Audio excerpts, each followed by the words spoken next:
ഞാൻ പറഞ്ഞതാ, ഞാൻ തമാശക്ക് 2 ലക്ഷം സാരി നിർത്ത്. ഞാൻ പറഞ്ഞതാ, ഞാൻ തമാശക്ക് 2 ലക്ഷം സാരി അത് കഴിഞ്ഞ് ഞാൻ ബൈറ്റ് കഴിഞ്ഞ് പോകുമ്പോൾ ഞാൻ അവിടെ പറഞ്ഞതാ, ഞാൻ ചുമ്മാ പറഞ്ഞാൽ കേട്ടോ ഇത് 2 ലക്ഷം ഒന്നും ഇല്ല, ഇത് 1800 രൂപക്ക് നിങ്ങൾക്ക് എന്റെ ഇൻസ്റ്റാഗ്രാമിൽ ഓൾറെഡി അങ്ങനെ പറഞ്ഞാൽ അതിൽ കൊളാബ് ചെയ്യുമോ? പക്ഷെ അത് അവർ വീഡിയോ ഇട്ടിട്ടില്ല, അവർ ആ ഭാഗം മാത്രമേ വീഡിയോ ഇട്ടതുള്ളൂ. അവർക്ക് അറിയാം റീച്ച് എവിടെ കിട്ടും. നിർത്ത്. നീ പിന്നെ ഈ വന്നിരുന്ന എല്ലാ ദിവസവും കള്ളം പറയുന്നോണ്ട് ഏതാണ് സത്യം ഏതാണ് കള്ളമെന്ന് ആർക്കും അറിയത്തില്ല. ഈ നിന്റെ പുറകെ നടക്കുന്ന ഈ ചാനലുകാർക്ക് പോലും അറിയത്തില്ല.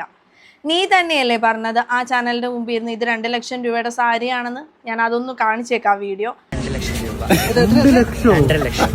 നീ തന്നെ പറയുന്നു, നീ തന്നെ ഇപ്പൊ പറയുന്നു ചാനലുകാർക്ക് റീച്ച് കിട്ടാൻ വേണ്ടി ഞാൻ പറഞ്ഞത് ബാക്കിയെല്ലാം അങ്ങ് എടുത്ത് കളഞ്ഞു.